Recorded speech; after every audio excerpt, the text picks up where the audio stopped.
30 a.m. And I hereby call the Housing and Community Development Committee of the Memphis City Council to order. Ms. Hale, please call the roll. Chair Logan. Present. Thank you. All right. Our first item is a resolution to amend the FY 2024 operating budget by accepting and appropriating the expenditures and revenues for the Lead Hazard Reduction Demonstration 2023 grant, $5 million in the amount of $5 million.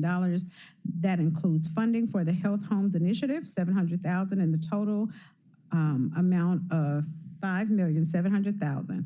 All council districts sponsored by administration. May I have a motion and a second? Okay. All right. Thank you. It was moved by Councilwoman Green and seconded by Councilwoman Walker. Today, we have Director Cash here. If you would, give us your name and address, and you are recognized. Thank you. Good morning, Chair. Ashley Cash, Director, Housing and Community Development, 170 North Main Street. So today we are asking you all to accept the grant funds that we received from HUD. We received $5 million for lead testing and remediation and $700,000 for healthy home improvements and abatements. This is to address lead issues in our homes that were built pre-1978. There's priority given to families or households that have children who live there who are 6 or under, or who have children who visit with some frequency that are that age 6 and under. I've got a really short presentation here. I've got a couple of pictures I was just going to share with everybody. So we do have a website. We do a lot of outreach. Staff and team go out to different events, and we host our own events around lead safety, and so we try to share the information there. This is just kind of a breakdown of the program, how many housing units that fit that description, the area, the amount of funds, and then we are required to provide a local match, which we do within staff time and other sort of in-kind services. And then we're proposing within this grant term to do 125 units specifically around lead, and then 80 units around the healthy homes bucket. I'm not going to read through this. This is just a little bit more detail about the program. The way that you get into the program is that you complete, a community member will complete an application. It will be reviewed. We do a free assessment of the home to see if there's any lead. We test for lead paint on the walls, the window sills, door frames, places where that lead will be found. And then if you are, if you have the levels of lead that require remediation, then we will work with you to get that done at no cost. It can be for people who own their homes or for people who rent homes, but the landlord just has to agree to the improvements. This is just kind of one of our flyers. We try to be creative and get people engaged around learning more about lead. And so this tells you where you can call, and our website was on a different flyer. And then these are just 2 images. This is a before. You can see kind of that paint peeling. This house had lead all throughout the window sills, all on the siding before. And then this was our after picture with the nice bright blue. Yes, very, very vibrant color. I'm thinking the homeowner chose the color. Anyways, but yes, as you can see, it looks nice and fresh and clean. And then I have Cassandra Gray here. She's the manager of the lead program, has been doing a really great job. One question, how many years is the grant for lead? 4 years. A 4-year grant. So it started November 2023, and then we'll go through 4 years for that program. With that, that is the presentation. We're happy to take any questions if you all have any. Colleagues, Councilwoman Green. The flyer that you shared, is that online somewhere, or can you share it with the council so we can push it out? Yes, to both. I can share with you all, and it is online. I think it's online. Is it online? That was actually a billboard. Okay, a billboard. Actually, a billboard that we did where you could drive by and see it, but we'll share that graphic with you all. Thank you, Madam Chair. There's no camera in the back. No. Councilman Warren. Thank you. Do you have any estimate about how much lead we actually have to abate in our city at this point compared to what we're spending now? I mean, what percentage of the problem does this amount take care of? That's a really great question, and I don't have that answer, but that's some research that we could do. I think we could get a little close by looking at being able to provide you with the percentage of homes that were built before 1978, and then the amount that we've worked on, which you saw in that one of the previous slides had some numbers around that amount. We know that's a drop in the bucket to the need. That's what I'm asking. yeah. I want to know what that is. Okay. Because I think that is, as we're looking at where we're needing to apply money and where we're needing to do things for the citizens, that's a number that we need to know, because we're doing this, we feel great about it. Right. But if we're getting 0.5% of the problem, then are we really getting there? That's right. I completely agree, and we'll get you what we feel like is a good representation of that information. Another component that Cassandra and her team has looked at is, so everybody's not going to apply, or everybody's not going to qualify for this program. It's income based. But if you know that you have lead in your home, at least we can go out and do that inspection, educate you on what you need to do, maybe provide some references on who can work with that, and then we're addressing the whole ecosystem around lead paint, not just people who qualify for the program. So I think that number will help us be able to address that as well. Thank you, Madam Chair. Thank you, Ms. Cash. Thank you. And is this an ongoing grant? You can apply every year? Yes. Do you mind talking a little bit about the application? Thank you. So it's ongoing for us. We've been existing since. I'm Cassandra Gray, City of Memphis, 170 North Main. I'm program manager. Our program has been in existence since 1995. It's a competitive grant that we apply for each enrollment time. It normally lasts for 3 years. This particular year, it's a 4-year grant. We normally run them to where we run them 2 at one time concurrent. When one expires, we're going into the second one. So we've been in existence since 1995. Since 1995, to kind of build on Dr. Warren's question, how many homes have we done? So as of the total for today is 2,028. Okay. So on average, we're looking at like 200, 250, 225 a year. Pre-pandemic. Okay. I mean, is that a year or a cycle? That's the entire grant period. That 4-year period? The 3-year period during that time. Okay. Pre-pandemic, we were able to do that many units. Since the pandemic, it has declined.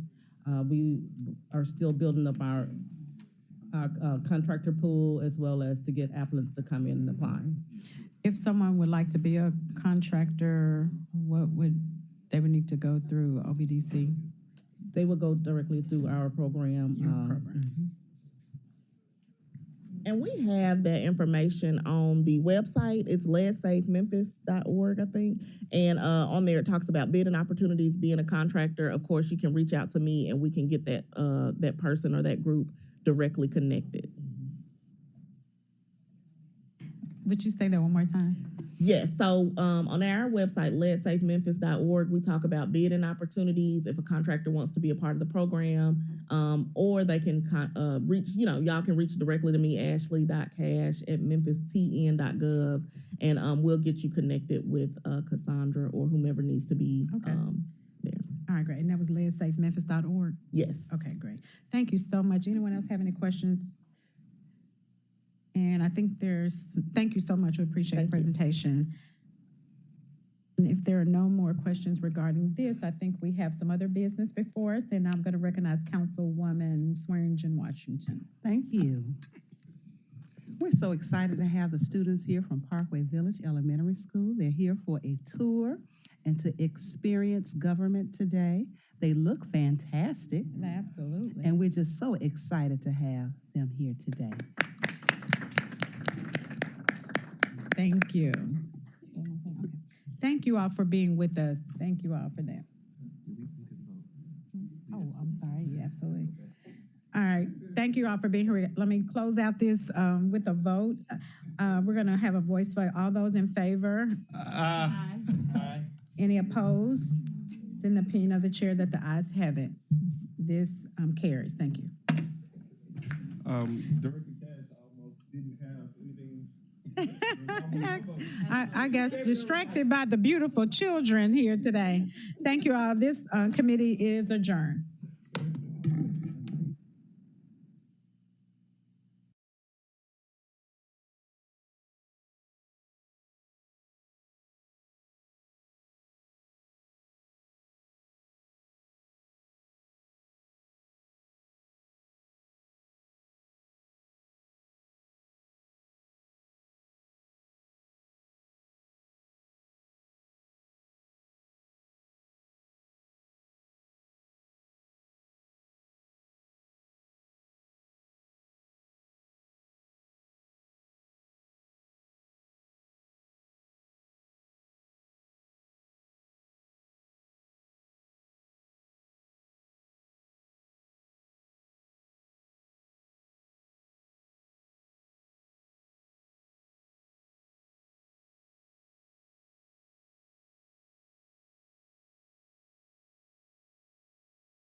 Good morning, everyone. Today is March 5th, 10:08 a.m., and I hereby call the Public Safety and Homeland Security Committee of this Memphis City Council to order. Ms. Cole, will you please call the roll? Councilwoman Green. Present. Councilman Ford. Present. Councilwoman Swearingen Washington. Present. Councilman Canali. Here. Councilwoman Walker. Present. Dr. Warren. Present. Councilwoman Cooper Sutton. Present. Councilman Spinoza. Chair White. Present. On the agenda, we have one item, a discussion of towing rules with the Memphis Transportation Commission, all council districts, requested by Councilman Canali. Councilman Canali, you are recognized. Thank you, Madam Chair. Colleagues, you have the rules and regulations before you. I still would like to hear your feedback. We're not going to vote on this. It's just a discussion item today, but I would like to bring it back in 2 weeks for a vote. And I will get with the industry and make sure that they agree with what we've proposed. And then I'll ask permits to bring it back in resolution form, and we can vote on it at that time. But if anybody has any questions or comments or thoughts about it today, you can certainly bring those forward unless you want to wait and review this and talk about it in 2 weeks. Thank you, Madam Chair. Thank you. I had a couple of questions if no one else is in the queue. The Memphis Transportation Commission, how is that like made up, or who is that made up of?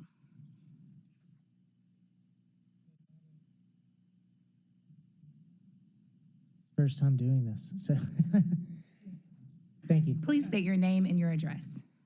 Dennis Hawkins, 207 Richbriar, Memphis 38111. And I am a senior assistant city attorney and the designated attorney for the Transportation Commission and Permits Office. That is a mayor-appointed commission, presently made up of several city industry leaders, I would say. How many people? They don't always attend, but we do have a quorum when we meet. And so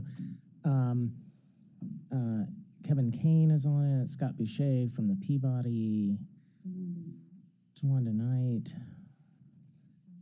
Jeff Harris, James Macklin, Esperanza King, who's at the airport still?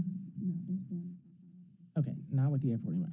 But individuals who work in and around the city who deal with transportation issues, taxi cabs, horse carriages, limousine services, and so they are mayor appointed and it's volunteer.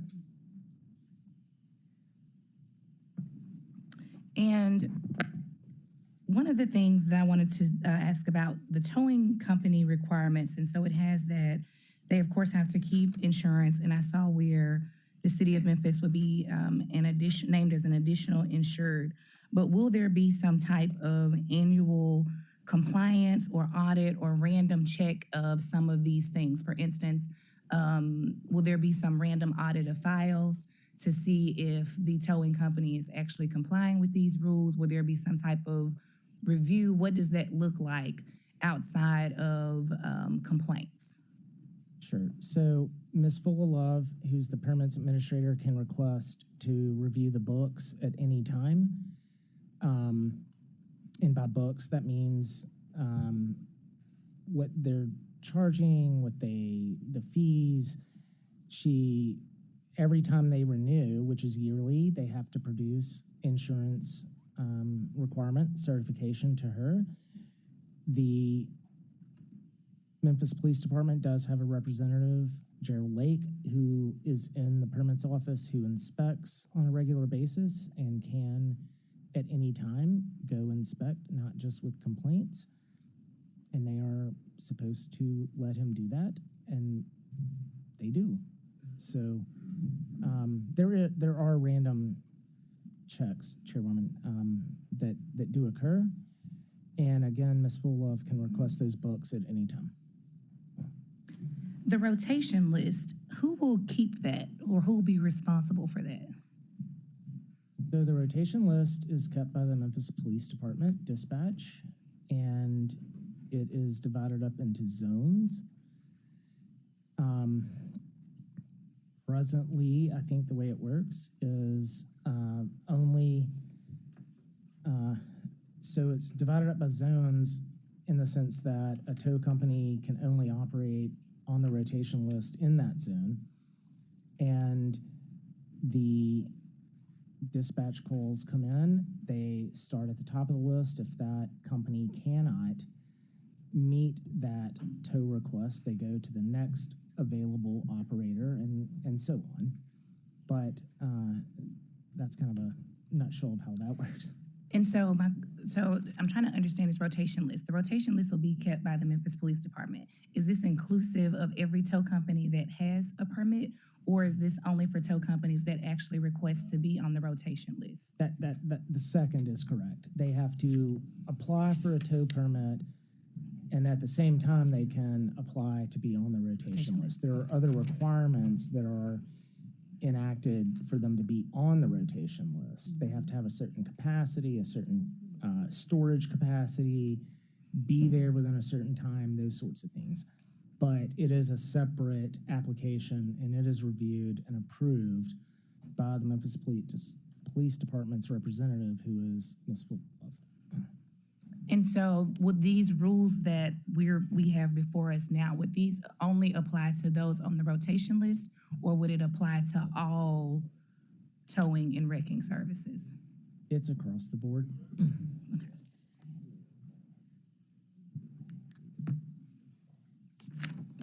And I appreciate that question, because the towing ordinances that exist now also apply across the board.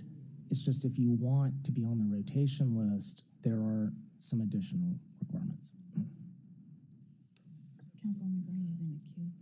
Councilwoman Green, you're recognized. I just have a point of information. Can someone explain to me why this is in the Public Safety Committee and not the Transportation Committee?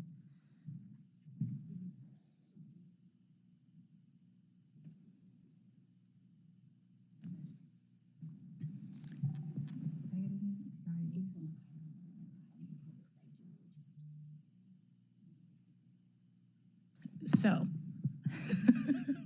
it is an item that was previously on a public safety ordinance? And now we have it back.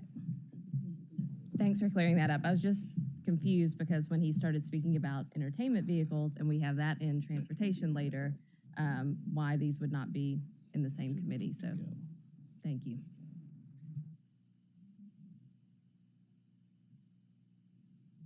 Anyone else in the queue?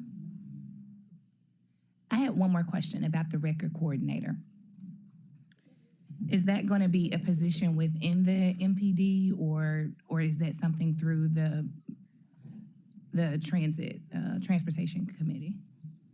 So, again, thank you. That's a good question. The Transportation Commission is a regulatory board that reviews applications and approves them when certain fines or disciplinary actions are in excess of what the ordinances provide for Ms. Fulclove to enact. It would go before the Transportation Commission. The position you have asked about would be through Memphis Police Department. Is this a position that already exists, or will this be one that'll have to be created for these set of rules? It already exists.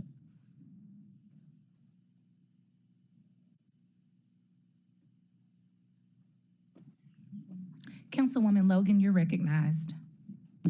Thank you, Chair. I just wanted to make a statement. If there were no other questions, I wanted to make certain that through this process, whoever's coordinating, however it works, that there is an emphasis placed on those record services that are part of the rotation and those that are not, but particularly those in the rotation, that they're very mindful and deliberate and intentional about clearing the scene, cleaning up getting all the bumpers and the glass and everything more. That's more important than anything to me, that whoever's on here, that they're responsible.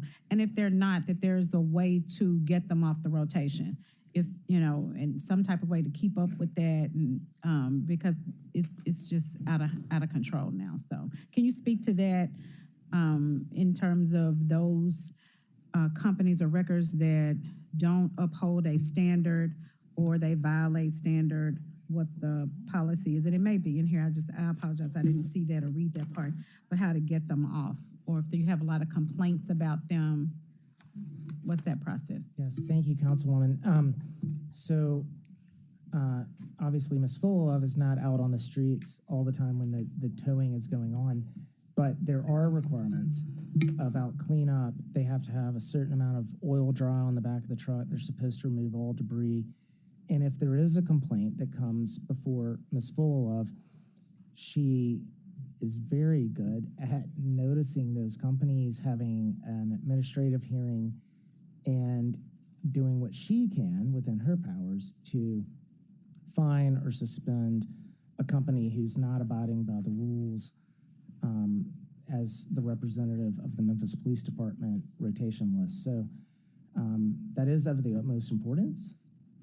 Removing debris and cleaning up is something that we do monitor, and when we do get a complaint, or when Ms. Fullilove gets a complaint, she does have a hearing and takes care of it best she can.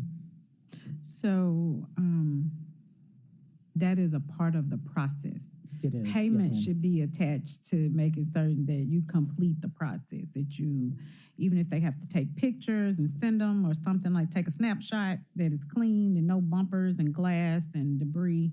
We have enough to deal with potholes and other things, but driving up and down the interstate, driving up and down streets and seeing all of this debris that's added and doesn't have to be, is really disheartening and it's unacceptable. So that needs to be written into the process, that you're not done until you do these things, a checklist or something. So that's what I would like to see.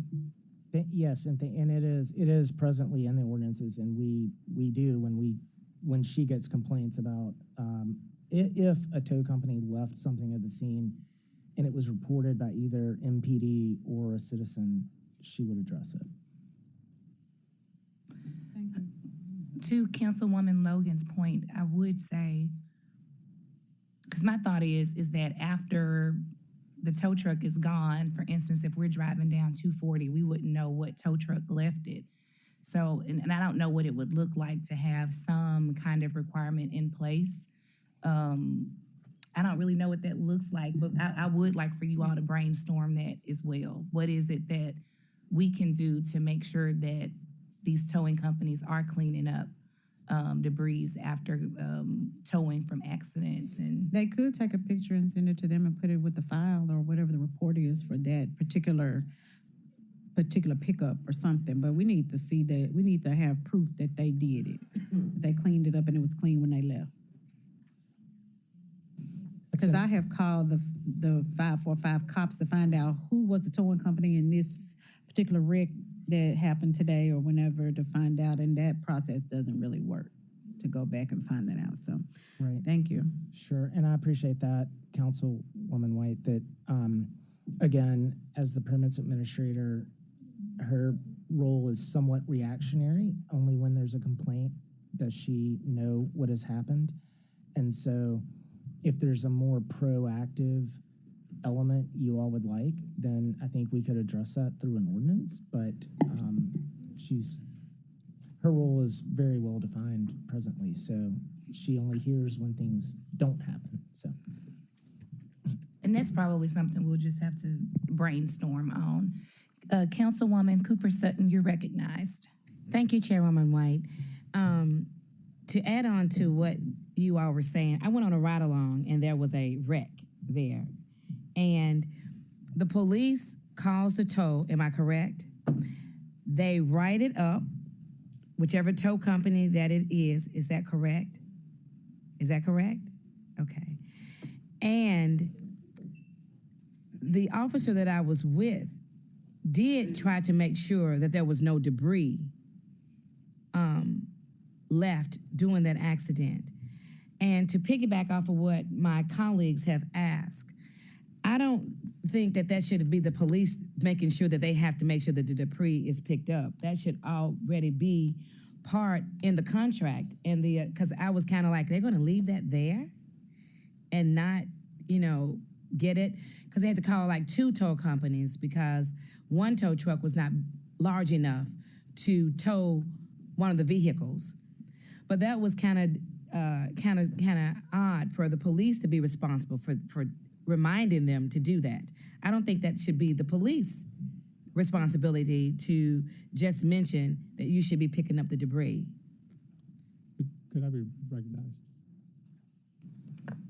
Yes, please state your name and address. Michael Fletcher, Deputy City Attorney, 170 North Main, 5th floor.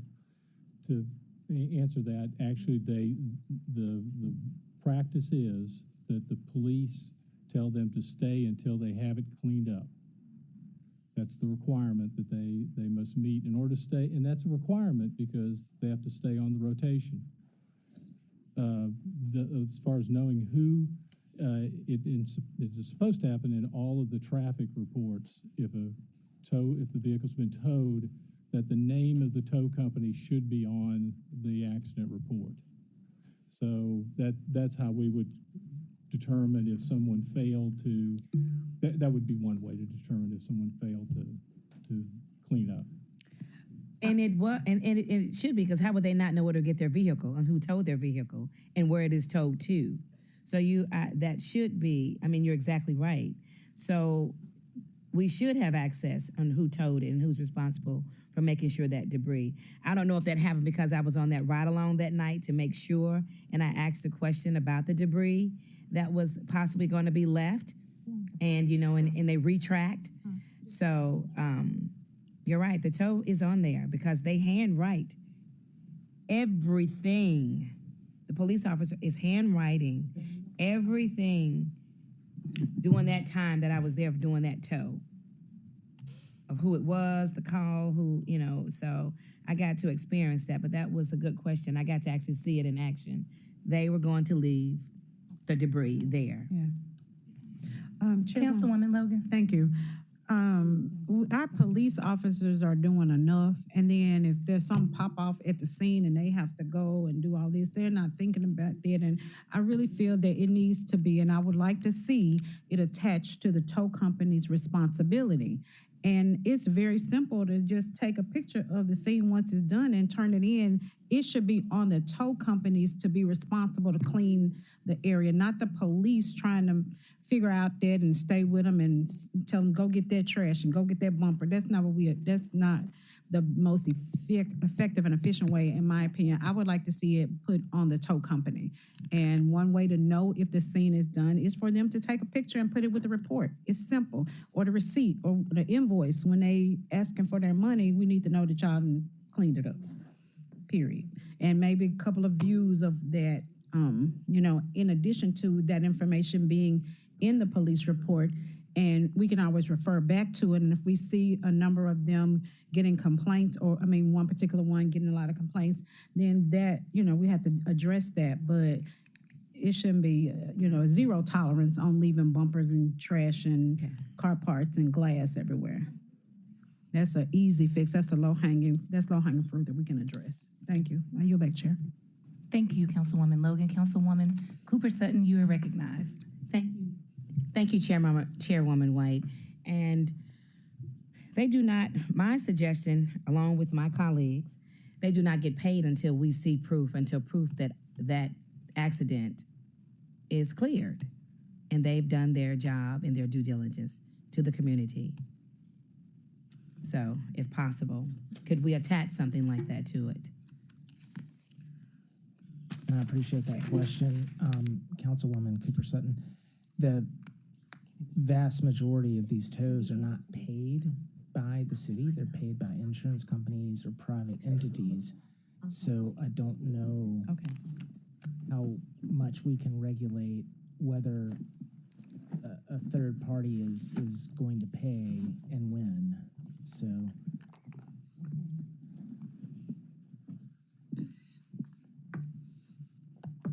Are there any more council members in the queue? Any parting words from our presenters? Well, seeing no other business. Sorry, Councilman. Now you're recognized. Thank you, Madam Chair. Colleagues, I know that we talk about this every 2 weeks. I think I talk about it every day. One of the reasons that I was interested in the rate increase for our tow truck drivers that are doing the right thing because they hadn't had a raise in 16 years, and I was happy that passed, but also for the rules and regulations from permits to MTC is where we are right now with one towing company has reached such a level of insanity that it makes my head want to just blow up. And I continue to get emails every day. I don't know how many of you got one that from a lady that said that her husband's truck was towed. They demanded $2,900. They wouldn't take a credit card. They only wanted cash. The company told them that they don't follow our ordinances because they're suing MPD and they don't have to abide by those. And this particular person had to pull the money from their 401k in order to get their truck back. I got another email yesterday that they towed it, booted and then towed it and said they wanted $2,900. They paid the $2,900 and they went to retrieve their truck and they said they needed another $3,000.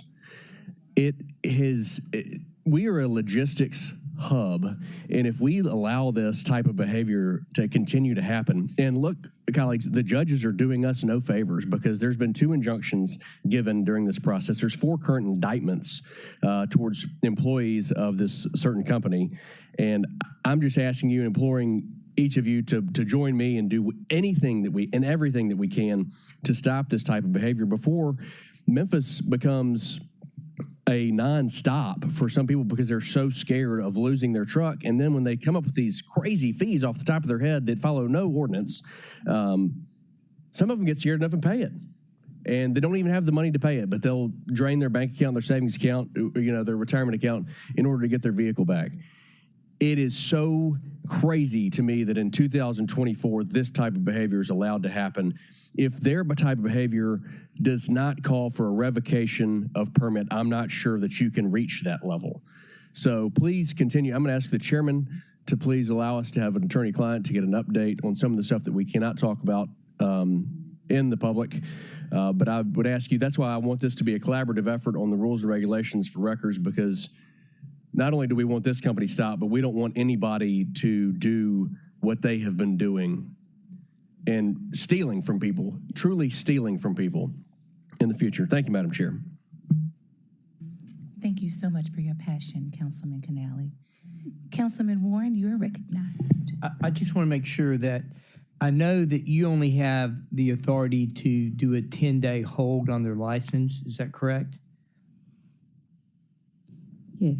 Okay, but it's your commission that has the ability to pull their license completely. Is that correct? That's correct. They Okay, can and is there suspend over 10 days, which and then they've you done, can and then can pull it and revoke it completely, that commission can revoke a license. Yes, sir. and that's your commission I am the designated attorney from for the that city commission. That's For correct. that commission, and so my question is, what does it take for that commission to pull these people's license irrevocably? Well, they would have to have a hearing. And what does it take for them to have a hearing? Because, I mean, you're hearing from my fellow councilman what's been going on, and it's pretty obvious it's been in the paper over and over again. What's taking so long? So there is, sorry, can you hear? There is a hearing set this Thursday, March 7th. Is that Thursday? So at Thursday, March 7th hearing, On towing, so they also boot. We have been presently enjoined by a Chancery Court judge from enforcing our booting ordinances. what does that mean? That That means you cannot- can't tell them not to boot, or you can tell them not to boot. We cannot have a hearing on whether their booting practice is appropriate or not. Why? Because a Chancery Court judge has told us not to. And have we appealed that? That happened last Thursday. I'm walking over to court at 11 o'clock this morning to make sure that we can have a towing hearing with the full Transportation Commission on March 7th, which we should be able to do. But you can't have a booting hearing. That's correct. And you can't appeal that ruling. We can. But And the order will be entered today, and once the order is entered, we can appeal.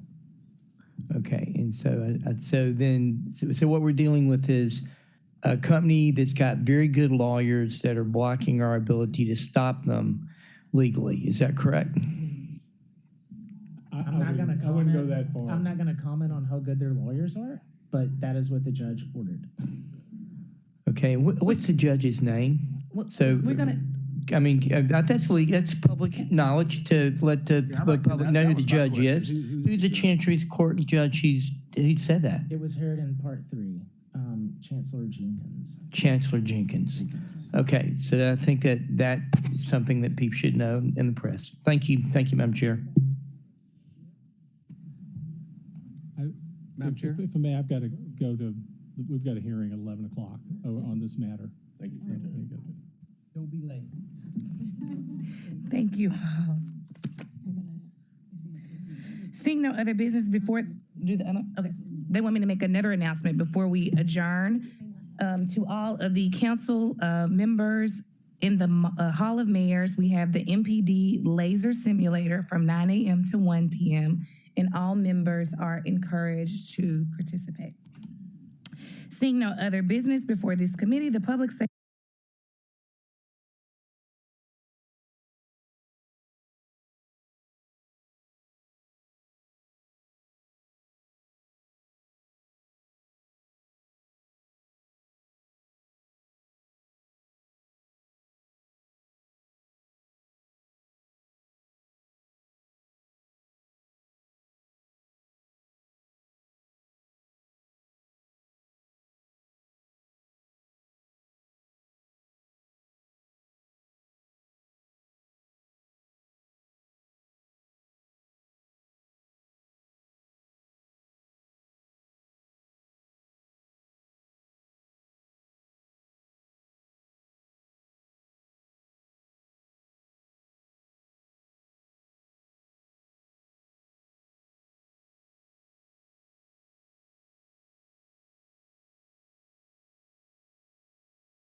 Councilman Ford.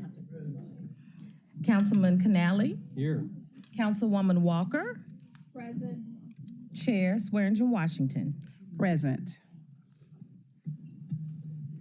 We have one item in today's committee, and that is a resolution amending the FY24 CIP budget by accepting additional federal grant funding from the Tennessee Department of Transportation and appropriating $551,230 to initiate construction on the Mississippi Boulevard pedestrian crossing, project EN 01062, Districts 4 and Super District 8. It is sponsored by the administration. Can we get a motion and a second?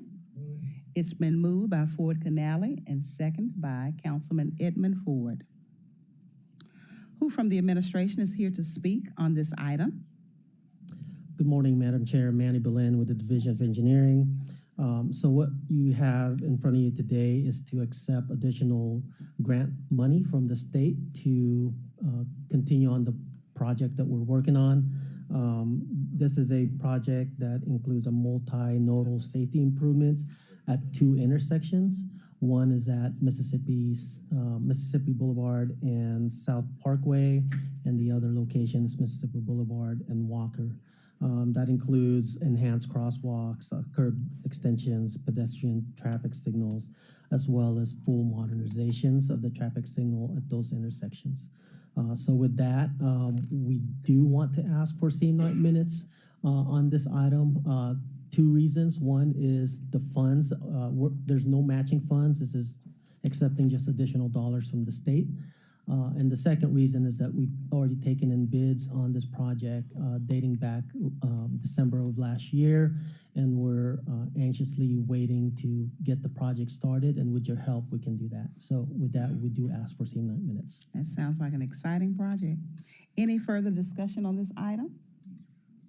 Okay, if not, we'll go to a vote. All those in favor, say aye. Aye. All right, for same night minutes. It is the opinion of the chair that the ayes have it. I'm also an aye. All right, Ford Canale is aye, and we also have Councilman Warren who has joined us. Was also that. Who's also an aye. All right. Does any member of the committee have anything else to be addressed? If not,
and welcome.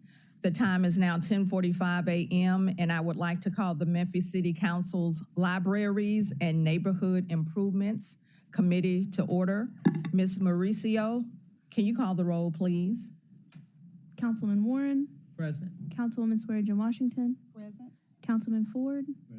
Councilwoman Green. Councilman Smiley. Chair Walker. Present.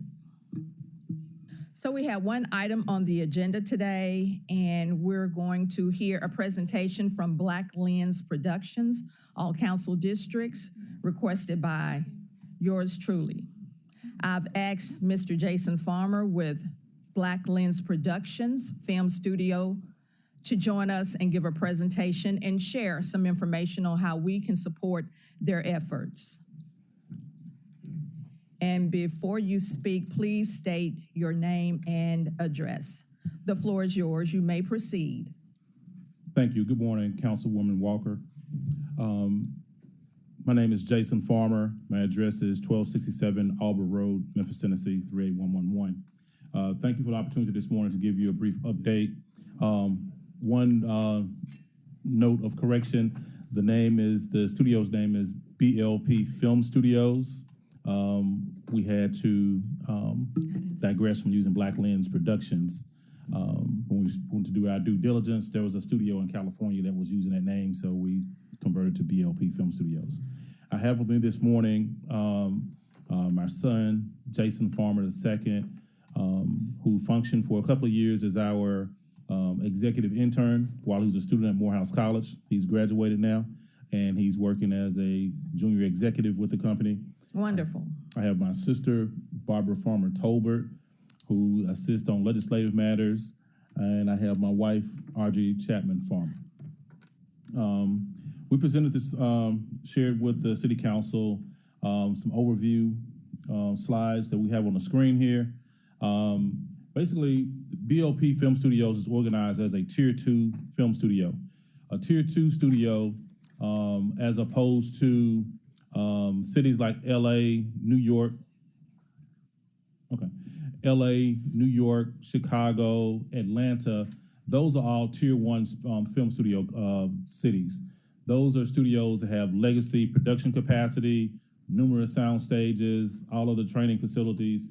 And then you have Tier 2 cities like Memphis, Tennessee.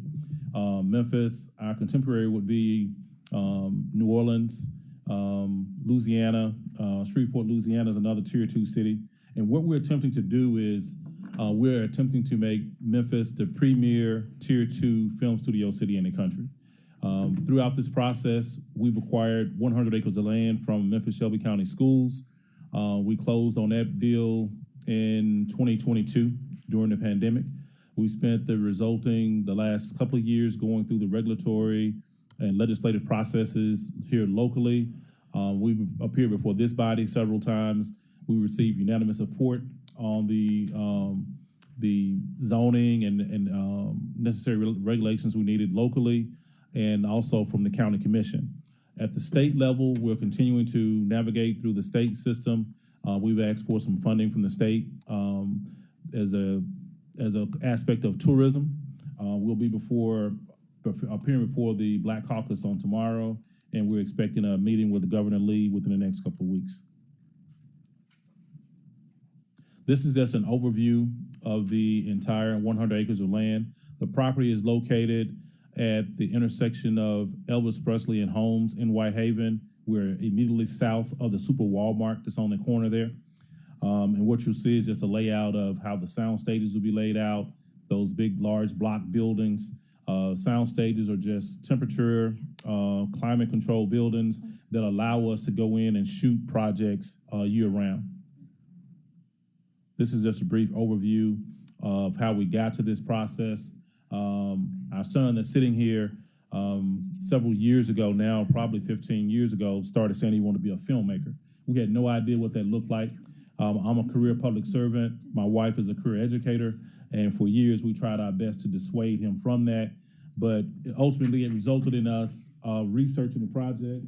And actually, this morning before we came, I actually go back a little bit further. This is his first film reel. This goes back to kindergarten. So he's been fascinated by film since he was a kindergarten student at Peabody Elementary School.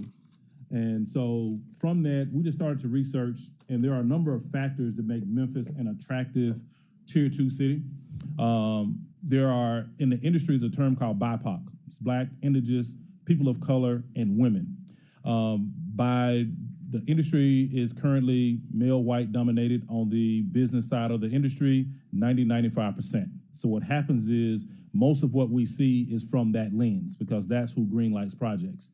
However, the flip side of that is that BIPOC, Black, Indigenous, people of color, and women make up the largest consumer section. They're driving the market, will drive the markets, and it's resulted in a $12.5 billion to $15 billion lost market opportunity. And so it positions Memphis where we can capture a significant portion of that market.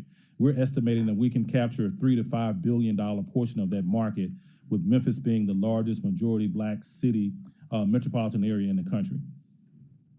So those are some of the natural demographics that made Memphis, in addition to the fact that we're centrally located, it's easy to get in and out of.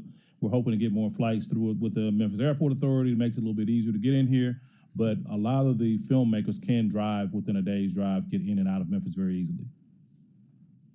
This next slide just kind of highlights, again, some of the advantages of being here in Memphis. We talked about the strategic location, a community of more than 50,000 residents, the $12.5 billion to $15 billion opportunity. We're also working very closely with the Memphis Shelby County Schools. We purchased the property from the schools. Okay.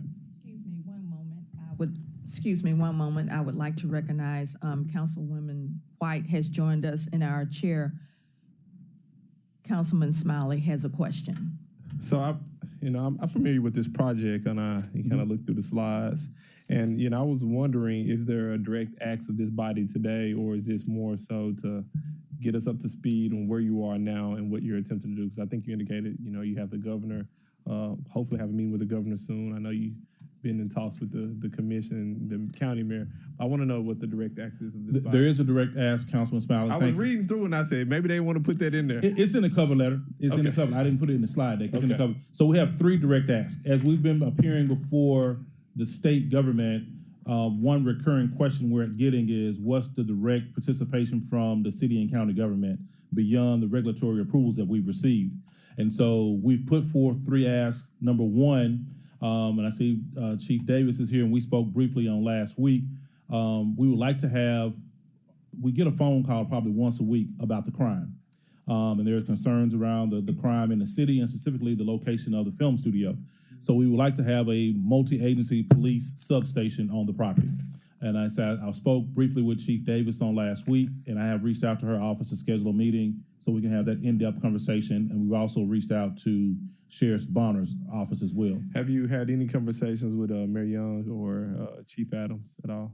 Yes. So Chief Adams and I spoke yesterday, and Mayor Young and I have had several conversations about the project. He'd asked me to come back to brief him after the first 100 days in office. So I'm anticipating a meeting with Mayor Young soon. Okay, so I'm assuming, so it says incentives available from Memphis City Council. I'm assuming, so the way it'll work is ultimately the mayor of this body could potentially propose something, but all lines lead to Mayor Young and his administration. Ultimately, this body, depending on what you all are seeking, would have some purview over that. Correct.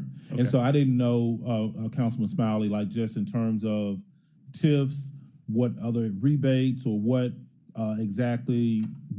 options were available from the city mayor's office or from this body in terms of the best or the quasi-governmental entities that we needed to approach in support of the project. Have you had any conversations with Joanne Massey with EDGE? Yes, we have been in contact with EDGE throughout the process, so EDGE is aware of the process, and we have a meeting with Joanne and EDGE, I think, within the next couple of weeks as well. I don't think you will have any hurdles from this body in terms of supporting what you all are attempting to do. I see former Councilwoman Johnson back there. I know she's a part of the mayor's administration.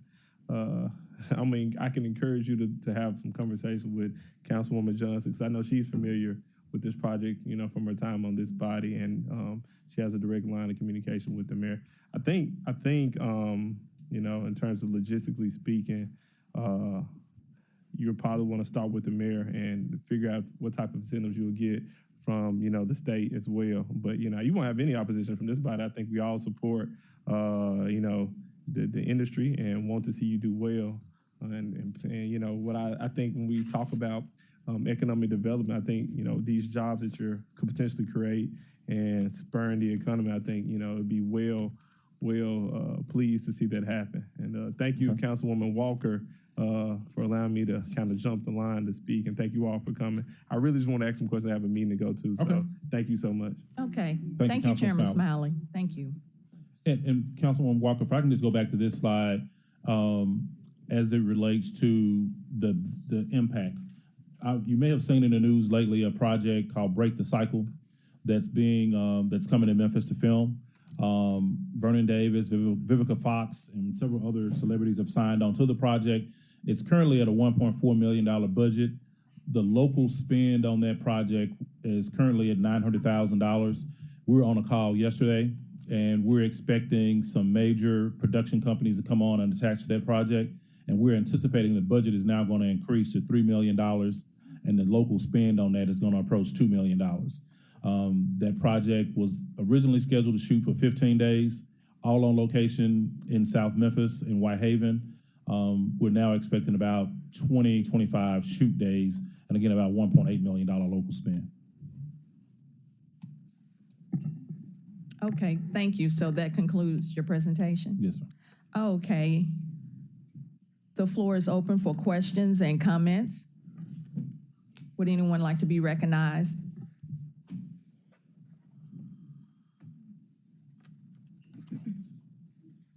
Okay, I had a question since Chief Davis is here, and thank you for coming, and Director Adams. Could you elaborate on the mini police precinct that you all have?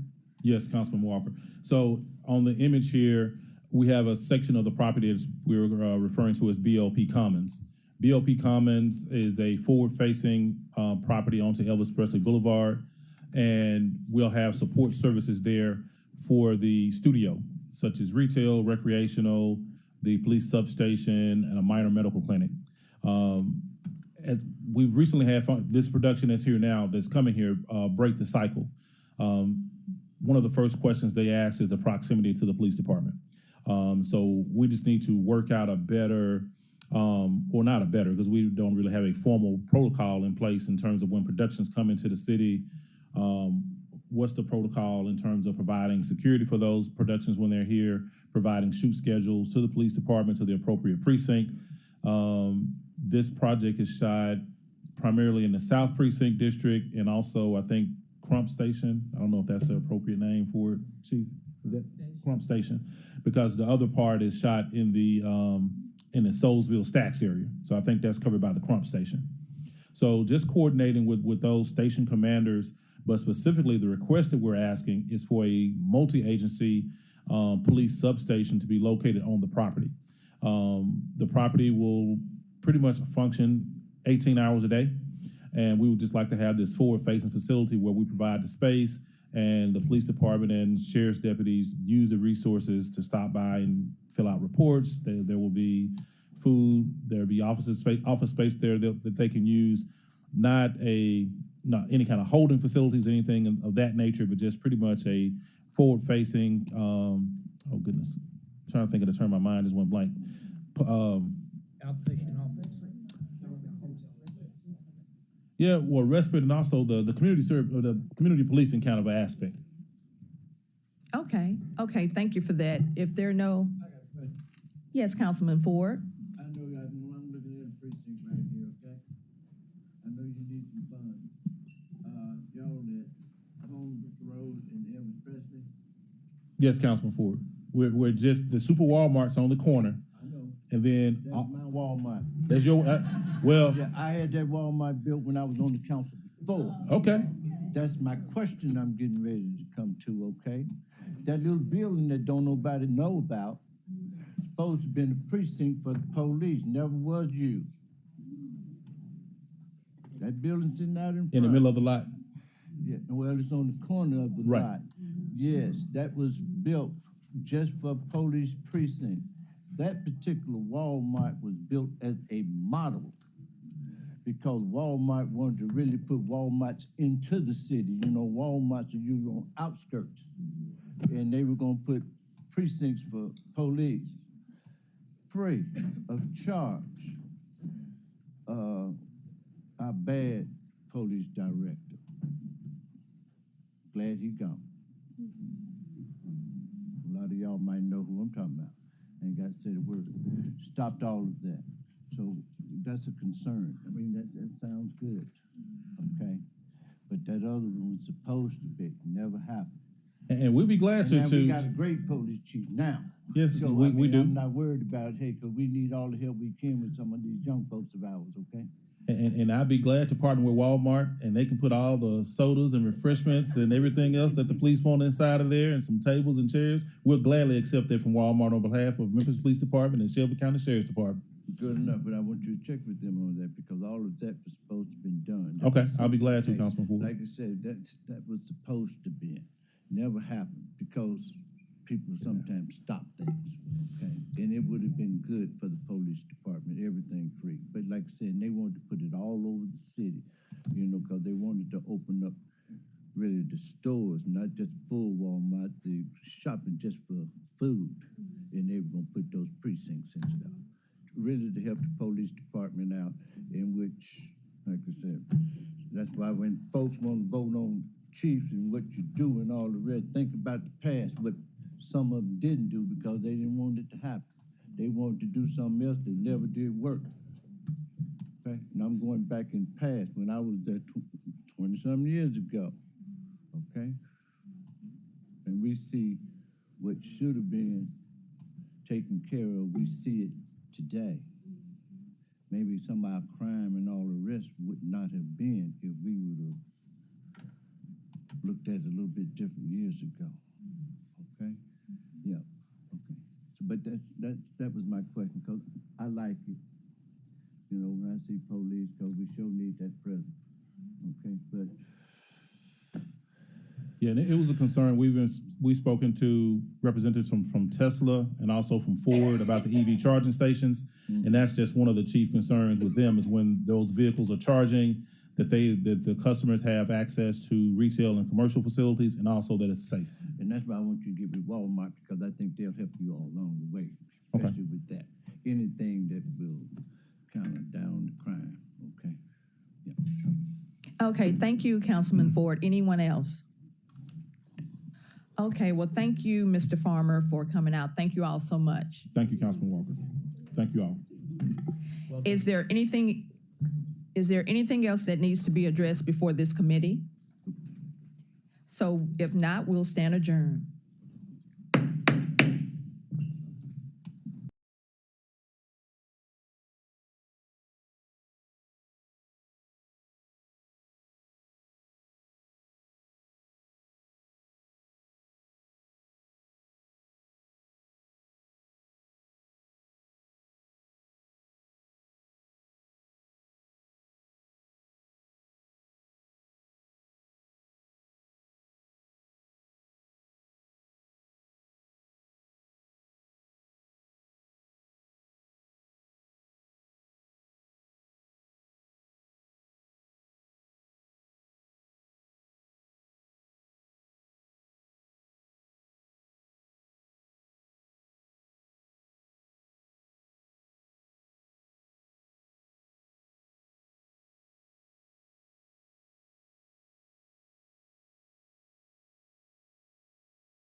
Smiley and Vice Chair McNally.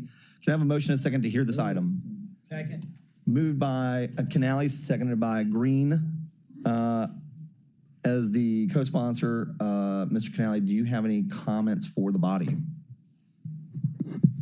I do not, Mr. Chairman. Maybe a brief intro of what's happening here for our newer members. Can I have a?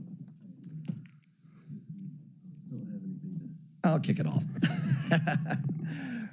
So colleagues, especially those new to the body, as you're aware of, the City Council, much like the County Commission, has an annual grant program that's led by members of the body. I think it's 3.25, is that right? 3.25 million. Correct. Anyway, we authorize it on an annual basis that kind of sets out the guidelines, the rules, and the roadmap, both for us as members and for applicants, and then also for the Division of Finance and the Grants Department. So that is what is before the body, and we'll send this down. If you have any questions or comments, I will say this for newer members and for the veterans that have been around. Please go and review that language. If there's a rule or a stipulation or something of that nature, now's the time to begin to address that. We try to work in conjunction with the grants office to try and smooth the process out so that grantees that are awarded grants have the opportunity and or know rather when they're going to receive their grant funding, because for some the timing's critical. So are there any questions or comments from members? Seeing none, all those in favor of sending this down with a positive recommendation signify by saying aye. Aye. Any opposed, same rights and privileges? Chairs and I, seeing none, this will go down with a favorable recommendation at the March 19th meeting. Item number 2, fiscal year capital improvement program project updates. All council districts requested by me.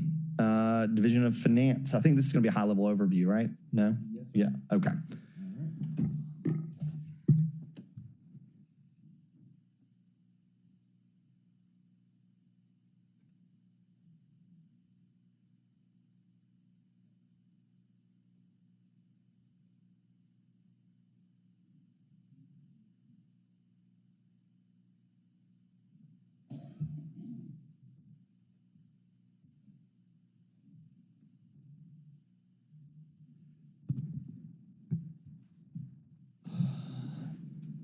Good morning. Good morning, sir. Walter Person, interim CFO, 125 North Main. The floor is yours. Thank you. So there was a request pursuant to last meeting's discussion of CIP, I think specifically wanting to get a better understanding of how the allocation process works, as well as the prioritization process related to our capital improvement program. So this is a real kind of quick snapshot that walks through that process. And I've also asked that our division heads, as well as our COO, be here to provide further color and context in case there are deeper questions. So essentially, we're going to go through the CIP budget timeline, the factors that impact the execution of projects. I have selected divisional feedback. This is by no means all divisions, but it gives you an idea of some of the challenges faced by the divisions as well as other considerations. So the process kicks off essentially right at the beginning of the year. In this case, definitely with the new administration. We start talking about projects, what needs to be done, what doesn't need to be done, what the focus area will be for the new administration or existing administration as it may be. Then the next couple of months, and we're in the middle of that now, we start to look at the requests. Each division, along with other areas of the city, makes certain requests. And we try to address those, review those, and understand what they're looking for. We hone those down to the amount of money that we have available. In this case, it's roughly $95 to $96 million of capital that we can spend, and then we present a budget to you all, to this body. The mayor presents it as part of his annual budget presentation, and then you all hold hearings to cover the information, get a better understanding, and then we adopt, finally, usually in the June month, a one-year budget. Of course, the resolution projects out 5 years, but it's only 1 year that is binding in this context. And July 1st, we kick off the budget year. So in terms of looking at what impacts CIP project execution, as I pointed out a little bit earlier, division's needs are very specific. Parks needs are not GS's needs. GS's needs are not the needs of the police services area. So we'll probably have to have the division speak to their specific needs and challenges, but there are some high-level things that we can really focus on. Those will be contractual challenges. Every division faces a certain amount of contractual challenge. We all know that. Specific divisions, especially those that deal with a lot of vertical construction, face a skilled labor shortage. We face a lot of conflicts with private sector as well as other public sector entities in terms of that effort. Raw materials, steel, asphalt products, all create big challenges for us, especially this year. Specification changes. Oftentimes in the middle of a project, we'll have spec changes and regulatory or environmental factors. I think when you talk to our engineering department, you'll see that projects that we launch and try to get underway, especially if they involve right-of-way issues, sometimes are developed or delayed years just to get that done.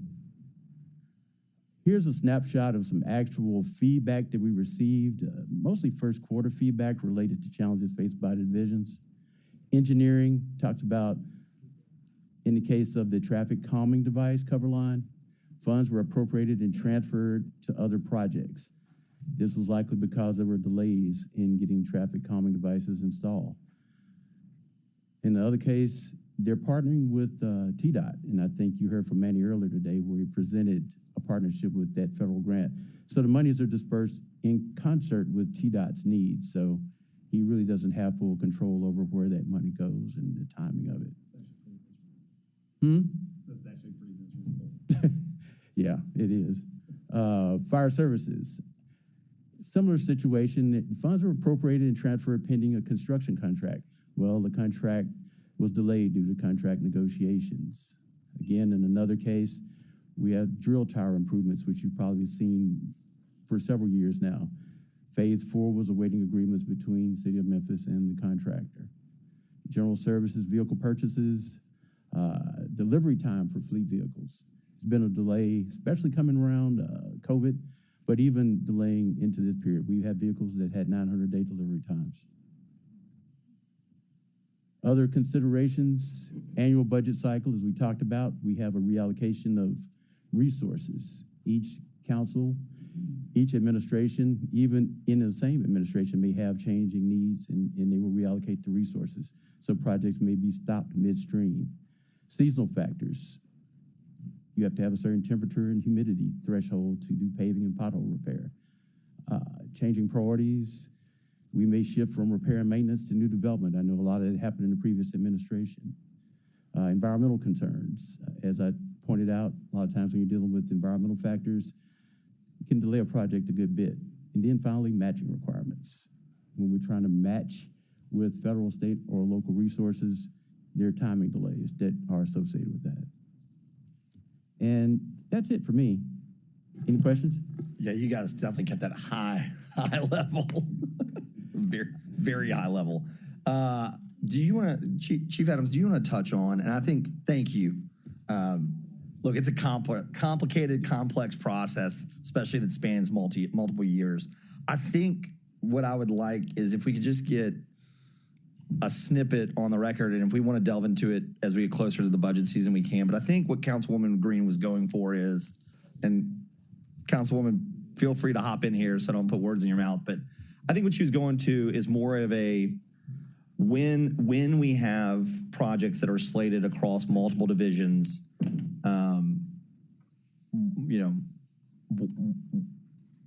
how do we slot Mount Moriah? How do we slot a library? How do we slot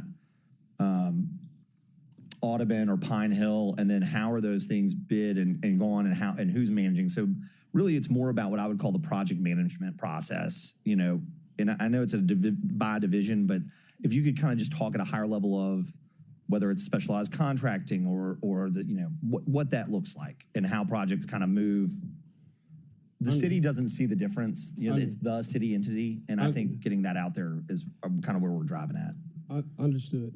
So typically, when there is a construction or vertical construction, and let's just take a precinct. Typically, we allow the police officers, they build their own precincts.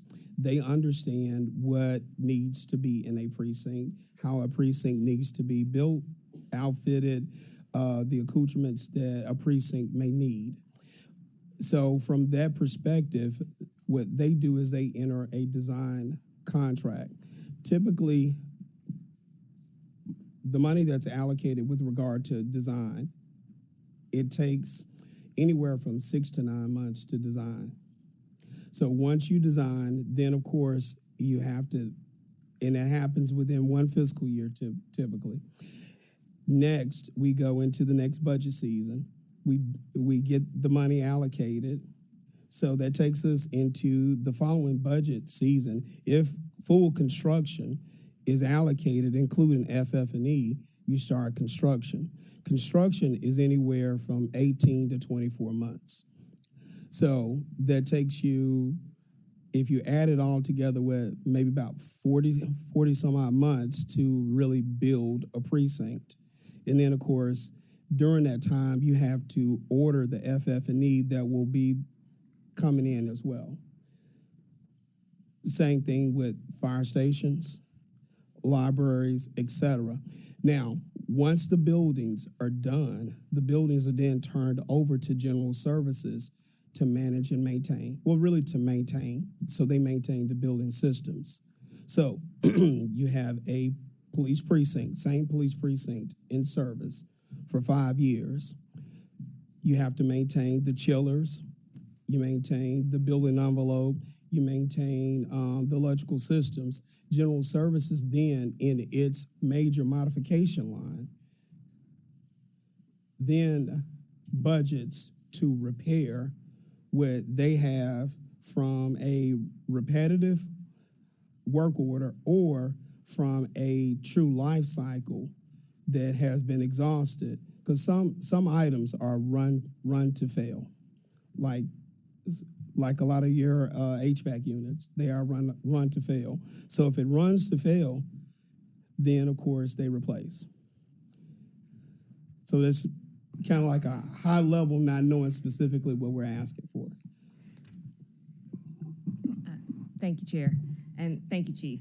I'm super familiar with the build-out process because of my day job across the street and the bidding and the RFPs and RFQs and the design, and actually something that the city has done to speed up that process, the use of CMARs, or something that we're starting to think about implementing on the county side because we do want projects to get moving faster. And so, again, very familiar with that and familiar with how General Services has to do the upkeep and repair and replace. My question is more pointed on the priority setting, the order of the projects. In my opinion, I've been out to the Mount Moriah precinct. It's rough. I know they're working on it right now, but you know, I've also been out to Hickory Hill and I've also been out to Appling Farms, and so I know what nicer, better places look like. At the same time, and I think this is to Chairman Carlisle's point, and something that I would like for us to get out to the public is we were able to finish a golf course. We're able to work on a tennis court. You know, we haven't started some fire stations. I see Chief Sweat back there that need to be upgraded and built.